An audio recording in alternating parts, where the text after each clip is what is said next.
असतो मा सद्गमय तमसो मा ज्योतिर्गमय मृत्योर्मा अमृतं गमय। ओम शांति शांति शांति। ओम। बच्चों को आप घर बैठे श्रीमद् वाल्मीकि रामायण या महाभारत या उपनिषद या गीता के वे अच्छे प्रसंग जो बच्चों को रुचिकर लगे, जिन्हें सुनना बच्चे पसंद करें, आप घर पर सुना सकते हैं। इसीलिए हम कभी कभी बीच बीच में इन छात्रों को जो गुरुकुल में पढ़ते हैं, इन्हें रामायण महाभारत की ऐसी घटनाएं जिन्हें सुनने में ये आनंद भी लें और उसके साथ साथ इनके लिए वे शिक्षाप्रद भी हों, उनका श्रवण हम इन्हें कराते रहते हैं। हम कथा बता रहे थे, राम और भरत के मिलन का प्रसंग था। तो वहाँ लक्ष्मण जी भरत को देख करके क्रोध आवेग में आ जाते हैं, मारने तक की बात करने लगते हैं। तब उन्हें समझाते हुए भगवान श्री राम उन्हें कहते हैं, उन्हें समझाते हैं, और माता कैकेयी के प्रति भी जो लक्ष्मण का रोष है उसे भी दूर करने के लिए भगवान श्री राम क्या कहते हैं, हम आगे देखते हैं। तो भगवान श्री राम कह रहे थे, अम्बां च केकयी मृष्य भरतश्चा प्रियं वदन् प्रसाद्य पितरम श्रीमान राज्य में दातुमागतः। कि हे लक्ष्मण सुनो, पहली बात तो ये कि भरत आया किस लिए यहाँ। तो भरत जैसे ही अपने मामा के घर से अयोध्या लौटे, तब लौटते ही उन्होंने खबर सुनी, किसकी? मेरी, कि मैं घर से निकल चुका हूं, अब राम अयोध्या में नहीं है। फिर उन्हें पता चला कि माता कैकेयी ने राम के लिए वनवास और भरत के लिए राज्य मांगा। तो भरत गुस्से में आए होंगे, उन्होंने माता कैकेयी को बुरा भला कहा होगा, और पिता को प्रसन्न करने के लिए कि पिताजी, क्योंकि पिता दुखी थे राम के वन जाने से, तो पिता की उस दुर्दशा को देख करके श्री राम के मन में कि श्री राम को मैं वापस ले आऊंगा तो पिता प्रसन्न हो जाएंगे। अब तक भगवान श्री राम को नहीं पता था कि उनके पिता अब इस संसार में नहीं है। तब श्री राम जी लक्ष्मण को समझाते हुए ऐसा कहते हैं, और राज्य में दातुम आगत है, कि भरत आए हैं पर किस लिए? युद्ध करने नहीं, हमें मारने के लिए नहीं। किस लिए? राज्य दातुम, राज्य देने के लिए। किस लिए? राज्य देने के लिए, और मुझे यह कहने के लिए कि आकर अपना राज्य संभालो। पर माता कैकेयी को उन्होंने मनाया होगा। और सुनो, प्राप्त कालम यथैषोऽस्मान् भरतो द्रष्टुमर्हति अस्मासु मनसाप्येष नाहि तम किंचिदाचरेत। भरत का हम लोगों से मिलने के लिए आना सर्वथा समयोचित ही है। कि भरत आ रहे हैं यह कोई गलत बात नहीं है, वो बिल्कुल, क्योंकि उनका अपने बड़े भाई के प्रति और अपने छोटे भाई लक्ष्मण के प्रति बड़ा स्नेह है, तो इसलिए वे मिलने के लिए आए और समयोचित आए हैं। ऐसा नहीं है कि विपरीत काल में या अन्यथा भाव से आए हैं। और वे हमसे मिलने योग्य हैं। हम लोगों का कोई अहित करने का विचार तो वे कभी मन में सोच ही नहीं सकते। अस्मासु मनसाप्येष नाहितम किंचिदाचरेत। कभी भी मन से वो अहित करने का सोच ही नहीं सकते। विप्रियम कृत पूर्वम ते भरतेन कदानुकिम। और लक्ष्मण जरा मुझे ये बताओ, तुम युद्ध की बात कर रहे हो, तुम आक्रोश में भरे हो, तुम्हें भरत पर गुस्सा आ रहा है, जरा मुझे ये बताओ, विप्रियम कृत पूर्वम ते, क्या तुमने पीछे कहा था कि पूर्वापकारिणम हत्वा न नह्य धर्मेण युज्यते। यदि किसी ने हम पर अपकार किया हो, किसी ने हमारे साथ बुरा किया हो, पूर्वापकारी भरतस्त्यागे अधर्मश्च राघव, कि पूर्वापकारी को मारने में कोई दोष नहीं और उसे छोड़ दे तो हम अधर्मी हो जाते हैं, जो तुमने बात कही थी। तो जरा मुझे यह बताओ कि विप्रियम कृत पूर्वम ते भरतेन कदानुकिम, कि कभी तुम्हारा भरत ने कोई विप्रिय कार्य किया? क्या तुम्हारा कभी अहित किया? तुम्हें मारने की चेष्टा की? तुम पर क्रोध किया? क्या कभी कोई अहित बात तुम्हारे बारे में सोची, कही कि आज तक कभी कुछ ऐसा हुआ? जो तुम बात कह रहे हो कि संपूर्ण राज्य लेना चाहता है भरत, हम दोनों को मार करके वो चिंता मुक्त होना चाहता है, तो क्या कभी आज तक ऐसा हुआ? इतने वर्षों तक हम लोग साथ रहे, जब तब ऐसा नहीं हुआ तो आज कैसे होगा? जब जब हमारे साथ घटनाएं होती है, कोई मनमुटाव की स्थिति आती है, तो ऐसे तर्क करके समझना चाहिए चीजों को। क्योंकि हो सकता है कभी हमें लगे कि दूसरे ने मेरा बुरा कर दिया या दूसरा मेरा बुरा करना चाह रहा है, परंतु हमें ऐसे समझना चाहिए तर्क करके कि दूसरे ने मेरा कितनी बार भला भी तो किया है, कि जब उसने भला किया तो इसका मतलब यह है कि उसके भीतर कोई गलत भावना तो नहीं है। नहीं तो व्यक्ति क्या होता है, अपने आप में ही कि यह तो मेरा यह गलत कर सकता है, वह गलत कर सकता है, ऐसा कर सकता है, वैसा कर सकता है, ऐसा सोच रहा होगा, वह मेरे बारे में ऐसे सोच रहा होगा, वैसे सोच रहा होगा, या उसने यह जानबूझकर किया। तो इन सब बातों में, विचारों में ही व्यक्ति दूसरे को गलत समझ लेता है बिना परीक्षा किए उसकी। तो भगवान श्री राम कह रहे हैं कि विप्रियम कृत पूर्वम ते भरतेन कदानु किम, क्या कभी भरत ने तुम्हारा कोई विप्रिय काम किया जो तुम इतना आक्रोश में हो? ईदृशम व भयम ते अद्य भरतम यद विशंकसे, जो इस प्रकार का भय तुम्हें आज भरत से शंकित कर रहा है, क्योंकि भरत से उनको भय हो गया था। अब लक्ष्मण जी को उन्हें लगा कि अब भरत पूरी सेना के साथ आया है, और किस लिए आया है? युद्ध नहीं, मारने के लिए ही आया है। क्योंकि उसे क्या चाहिए? पूरा साम्राज्य चाहिए। तो ऐसा कह रहे तुम्हारे भीतर जो यह भय आया, भाई भय तो तब आए जैसे कौरव पांडवों को हम देखें तो बचपन में ही कौरव प्रयास करते रहे पांडवों को मारने का। कहीं भीम को विष पिला दिया, नदी में फेंक दिया, कभी लाक्षागृह बनाया, कितनी बार ऐसे कार्य किए। तो महाभारत में तो यह सब दिखाई देता है कौरव और पांडवों के बीच में, परंतु राम लक्ष्मण भरत शत्रुघ्न के बीच में ऐसा कभी कुछ हुआ ही नहीं। तब जो है भगवान श्री राम जी समझाते हुए कह रहे हैं। और यह बात भी, कई लोग यह भी प्रश्न करते हैं कि रामायण पहले या महाभारत पहले? तो रामायण का काल पहले ही है, क्योंकि जब हम महाभारत को पढ़ते हैं, महाभारत की पुस्तक उठाकर देखते हैं, तो उसमें स्पष्ट लिखा है। एक जगह प्रसंग आता है, युधिष्ठिर जी पूछते हैं महर्षि व्यास जी से कि क्या कभी ऐसी कोई कोई घटना हुई कि किन्हीं राजाओं को, जैसे हम लोगों को वनवास लेना पड़ रहा है, युधिष्ठिर जी पूछते हैं कि जैसे हम लोग वनवास में गए, क्या कभी पूर्व काल में ऐसे राजाओं के साथ हुआ? तो रामायण का संक्षेप में पूरा प्रसंग वहां बताया जाता है। और कहां तक का प्रसंग? अयोध्या वापस लौटने तक का प्रसंग। इसलिए तो जो उत्तर कांड है उसको प्रक्षिप्त माना जाता है। जब माता सीता का जो परित्याग किया भगवान श्री राम ने, वह सारी घटनाएं उत्तर कांड में, इसलिए उसको प्रक्षिप्त माना जाता है कि उत्तर कांड प्रक्षिप्त है। क्यों?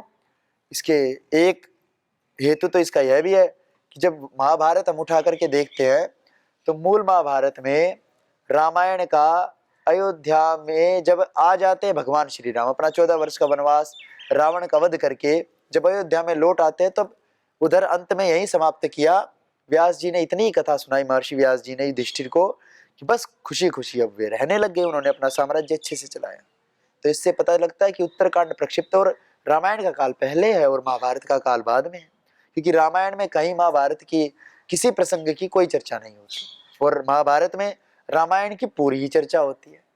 तो इन प्रसंगों से हमें पता चलता है, इसलिए इस विषय में संशय नहीं करना चाहिए। वैसे भी अधिकतर भारतवर्ष में हम लोग, अधिकतर लोग जानते ही हैं कि रामायण का काल पहले है, महाभारत का काल बाद में।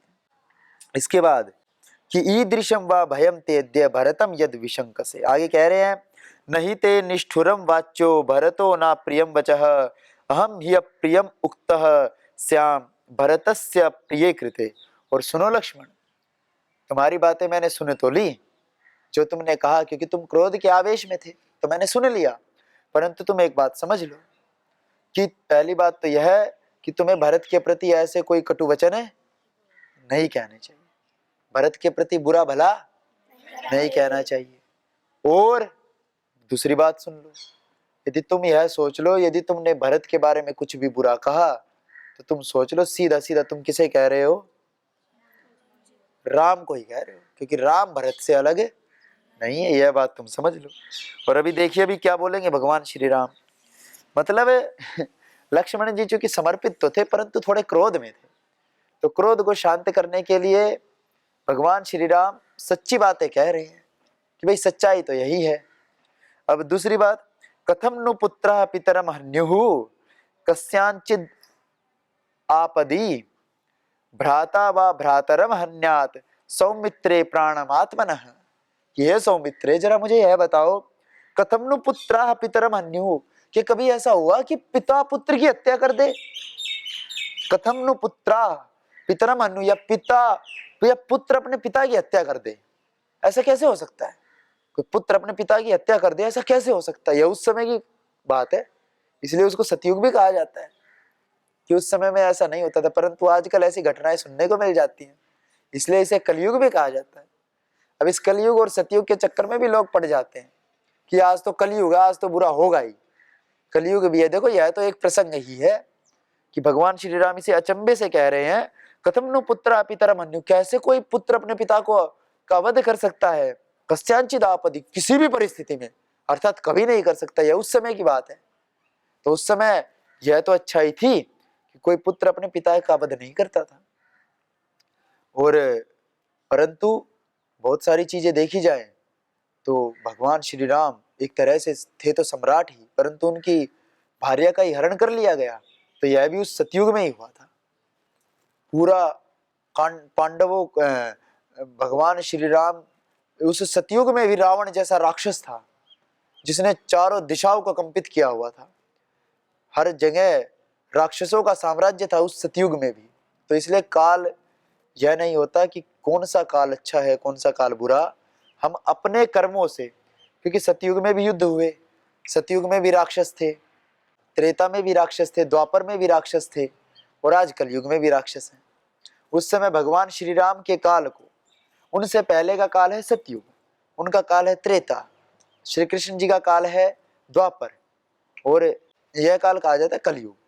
तो इन कालों में यह अवश्य है कि जब भगवान श्री राम का काल था उस समय प्रकृति में बड़ी सौम्यता थी, सात्विकता थी, परंतु आज प्रकृति में अवश्य विकार आए हैं। परंतु हमें ऐसा नहीं कह सकते कि आज या उस समय जो है काफी, कि समय कौन सा अच्छा है। समय तो हर एक समय अच्छा होता है, क्योंकि हर एक समय तो भगवान के द्वारा ही नियंत्रित है, और समय कोई स्वयं में कोई तत्व नहीं है।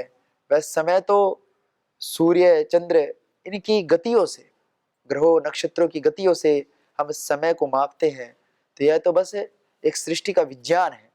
तो उस विज्ञान में हमें अज्ञान में नहीं पड़ना चाहिए कि काल का प्रभाव हम पर पड़ता, नहीं तो लोग इसी चक्कर में रहते हैं कि काल गलत है, काल अच्छा है, काल बुरा है, यह ग्रह चढ़ गया वह ग्रह चढ़ गया। तो ग्रह तो कहाँ से चढ़ जाएगा, काल भी व्यक्ति के हाथ में ही है। मन यदि ठीक है तो सब काल ठीक है, हर प्रकार से मनुष्य को हर जगह अच्छा लगेगा, हर सब स्थान ठीक हैं, सारे स्थानों से तीर्थ ही दिखाई देंगे। परंतु मन यदि खराब हो जाए तो तीर्थ में जाकर के भी व्यक्ति के मन के भीतर कचरा ही भरा रहता है। तो इसलिए काल हो, स्थान हो, देश हो, व्यक्ति हो, सब ठीक है यदि मानव का मन ठीक है। तब भगवान श्री राम बड़े अचंभे से यह बात कह रहे हैं। तो इसका मतलब यह तो अवश्य है कि भगवान श्री राम के काल में कोई पुत्र किसी पिता की हत्या तो नहीं करता था। भ्राता व भ्रातरम हन्यात, न कोई भाई किसी भाई की हत्या करता था। सौमित्रे प्राणमात्मनः, हे सौमित्रे, कोई अपने प्राणों से भी प्रिय अपने आत्मीय भाई की हत्या नहीं करता। यदि राज्यस्य हेतोस्त्वम इमाम वाचम प्रभाषसे वक्ष्यामि भरतम दृष्ट्वा राज्यमस्मै धीयताम्। और सबसे बड़ी बात, ऐसी बात जो कि लक्ष्मण जी के हृदय में बस विघात ही करने वाली है, ऐसी बात कह दी। श्री राम जी ने क्या कहा, कह रहे हैं कि सुनो लक्ष्मण, अंतिम बात कहता हूं कि यदि राज्यस्य हेतोस्तम, यदि तुमने ये जो कुछ भी कहा, यदि तुमने यह सब राज्य की लालच से कहा है, तो सुनो, वक्ष्यामि भरतम, मैं भरत को कह दूंगा, दृष्टवा, भरत को देखते ही मैं कह दूंगा, राज्यमस्मै प्रदीयताम्, इसे राज्य दे दो। तुम बात समझे कुछ? क्या भगवान श्री राम जी के मन में ऐसा था, मैं एक प्रश्न पूछ रहा हूँ, क्या भगवान श्री राम जी के मन में ऐसा आया था कि लक्ष्मण ने जो कुछ कहा यह राज्य पाने की इच्छा से कहा है? आपको लगता है? हाँ या ना? फिर क्यों बोला भगवान श्री राम ने वाक्य? समझाने के लिए। ये बात तो आप समझ गए, क्योंकि अंत में और क्या कहें कि भाई तुम्हें ही राज्य चाहिए तो मैं भरत को कह देता हूं तुम्हें दे देगा राज्य खुशी। तो ये सुनते ही तो अब लक्ष्मण जी की क्या स्थिति होने वाली है, क्या समझ रहे हो आप? शर्मसार हो जाएंगे। वही आगे कह रहे हैं, उच्यमानो ही भरतो मया लक्ष्मण तद्वचः राज्यमस्मै प्रयच्छेति बाणमित्येव मंस्यते।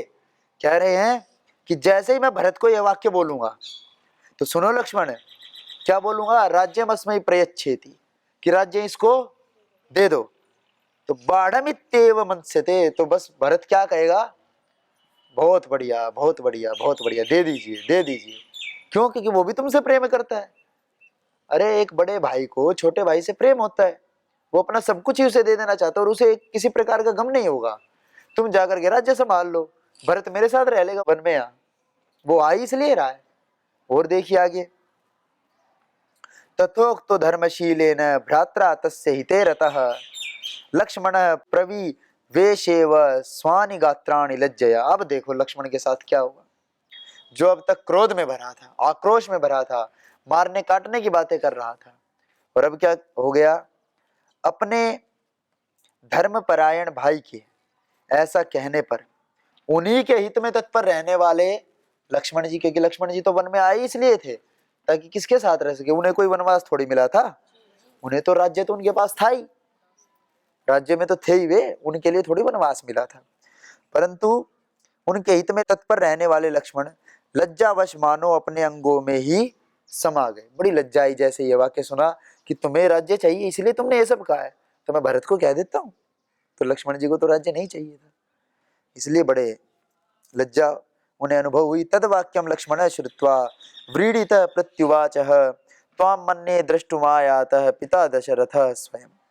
श्री राम का पूर्वोक्त वचन सुनकर लज्जित हुए लक्ष्मण ने कहा, भैया मैं समझता हूँ हमारे पिता महाराज दशरथ स्वयं ही आपसे मिलने। अभी भी लक्ष्मण जी पूरा समर्पण नहीं कर रहे, अभी भी थोड़ा थोड़ा गुस्से में भरत की बात नहीं कर रहे। अभी लज्जा के कारण क्या कह दिया कि शायद मुझे लग रहा है पिताजी आए हैं, भरत तो नहीं आया। अभी भी उनके मन में आक्रोश है। और कह रहे हैं, व्रीडितम लक्ष्मणम दृष्ट्वा राघव प्रत्युवाच एष मन्ये महाबाहुर यह अस्मान दृष्टुमागत। लक्ष्मण को लज्जित हुआ देख श्री राम ने उत्तर दिया, मैं भी ऐसा ही मानता हूँ कि हमारे महाबाहु पिताजी ही हम लोगों से मिलने आए। अथवा नव ध्रुवम मन्यमानः सुखोचितौ वनवासम अनुध्याय गृहाय प्रतिनेष्यति। अथवा मैं ऐसा समझता हूँ कि हमें सुख भोगने के योग्य मानते हुए पिताजी वनवास के कष्ट का विचार करके हम दोनों को निश्चय ही घर लौटाने आए हैं। इमाम चाप्येश वैदेही मत्यंत सुख सेविनीं पिता में राघव श्रीमान वनादादाय यास्यति। मेरे पिता यही सोच करके सीता को वन से लेकर मेरे पिता रघुकुल तिलक श्रीमान महाराज दशरथ अत्यंत सुख का सेवन करने वाली विदेह राज नंदिनी सीता को भी वन से साथ लेकर ही घर लौटेंगे। एतौ तौ संप्रकाशेते गोत्रवन्तौ मनोरमौ वायुवेग समौ वीरौ जवनौ तुरगोत्तमौ। अच्छे घोड़ों के कुल में उत्पन्न हुए ये ही वे दोनों वायु के समान वेगशाली शीघ्रगामी वीर एवं मनोरम अपने उत्तम घोड़े चमक रहे हैं। क्या क्या नाम थे उनके? वीर और मनोरम। और कहा, स एष सुमहाकायः कंपते वाहिनी मुखे नाग शत्रुंजयो नाम वृद्धस्तातस्य धीमत। परम बुद्धिमान पिताजी की सवारी में रहने वाला यह वही विशालकाय शत्रुंजय नामक बूढ़ा गजराज है जो सेना के मुहाने पर झूमता हुआ चल रहा है। यानी जो पिता की सेना के अध्यक्ष सेनापति घोड़े हाथी थे वही सब आ रहे हैं साथ साथ। न तो पश्यामि तच्छत्रम पांडुरम लोक विश्रुतम पितुर्दिव्यम महाभाग संशयो भवती ही में। महाभाग, परंतु इसके ऊपर पिताजी का वह विश्व विख्यात दिव्य श्वेत छत्र मुझे नहीं दिखाई देता, इससे मेरे मन में संशय हो रहा है। वृक्षाग्राद अवरोह त्वं कुरु लक्ष्मण मदवचः इतीव रामो धर्मात्मा सौमित्रिं तमुवाचः अवतीर्य तु शालाग्रात् तस्मात् स समितिञ्जयः लक्ष्मण प्राञ्जलिर्भूत्वा तस्थौ रामस्य पार्श्वतः। लक्ष्मण अब मेरी बात मानो और पेड़ से नीचे उतर जाओ। अभी तक जो कुछ बातें हुई पता है कहां से हुई?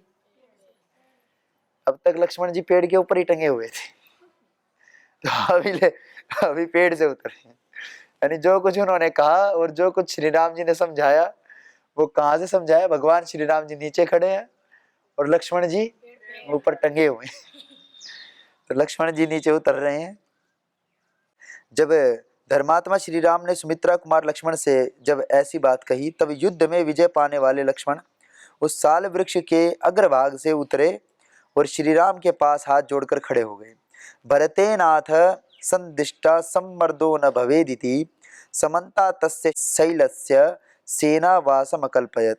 उधर भरत ने सेना को आज्ञा दी कि यहाँ किसी को हम लोगों के द्वारा बाधा नहीं पहुँचनी चाहिए। उनका यह आदेश पाकर समस्त सैनिक पर्वत के चारों ओर नीचे ही ठहर गए। फिर इसके बाद अंतिम 2 श्लोक हैं और यह प्रसंग समाप्त हो जाता है।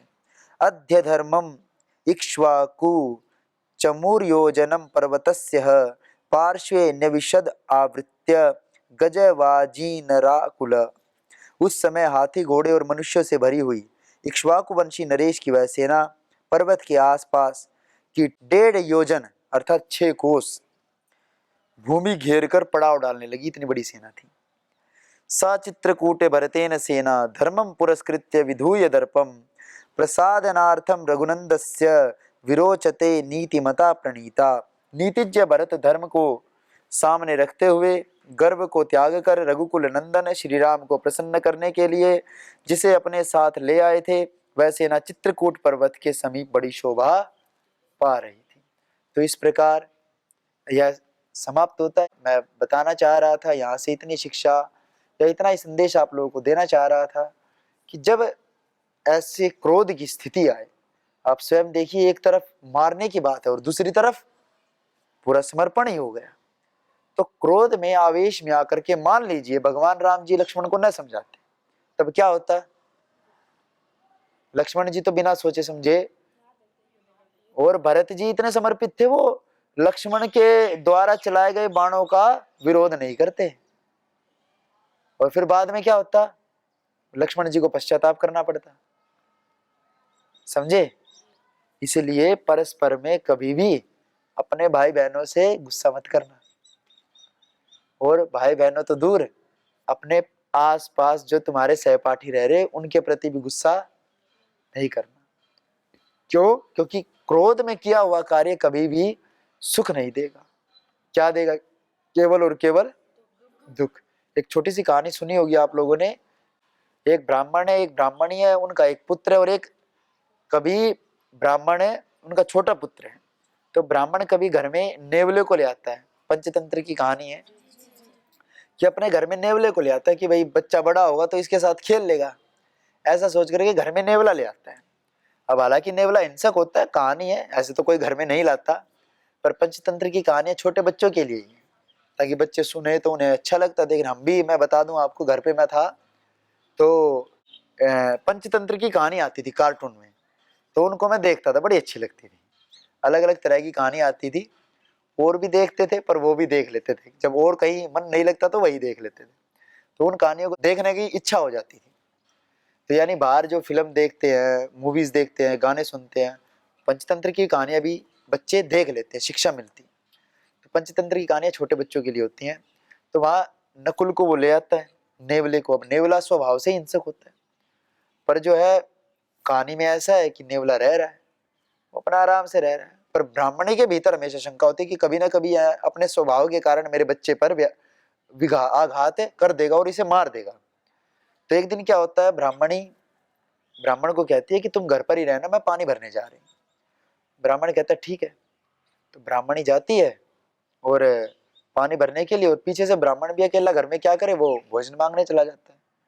फिर अकेले अब घर में 2 बचे, छोटा बच्चा और नेवला। अब वहां कभी दुर्भाग्यवश एक काला सर्प आ जाता है, और काले सर्प को देखते ही वह बच्चे की ओर बढ़ रहा होता है, और देखते ही नेवला तुरंत सोचता है ये तो मार देगा इसको, और जाते ही उस सांप के टुकड़े टुकड़े कर देता है। और अपने इस कर्म को दिखाने के लिए कि मैंने अपने भाई की रक्षा करी, वह गेट के दरवाजे पर खड़ा हो जाता है, उसके दांतों पर खून लगा होता है, और ब्राह्मणी आ रही होती है, और उसको दांतों पर लगे खून को देखते ही उसके ऊपर भरा मटका दे मारती है, और नेवला वहीं मर जाता है। फिर भीतर बढ़ती है, फिर देखती है सांप कटा पड़ा है। उसने सोचा, एक क्षण में सोचा कि इसने तो मेरे बच्चे को मार दिया। अंदर गई तो देखा सांप मरा पड़ा है, बच्चा जिंदा है। और फिर बाद में बस उसके पास क्या रहता है, अफसोस करने के अतिरिक्त कुछ शेष नहीं रहता, पश्चाताप करने के अतिरिक्त। तो क्रोध में, आवेश में, तत्क्षण के किए हुए कार्यों से काफी ज्यादा पश्चाताप करना पड़ता है। तो यहाँ जो भगवान श्री राम जी ने लक्ष्मण जी के क्रोध को शांत कर दिया, उससे एक बहुत बड़ी दुर्घटना होने से बच गई। तो इसलिए अपने जीवन में भी क्रोध में कभी भी कोई निर्णय नहीं लेना चाहिए। इसी के साथ हम विराम लेते हैं और यह भी कथा यही समाप्त करते हैं। ओम नमः परम ऋषिभ्यो, नमः परम ऋषिभ्यः।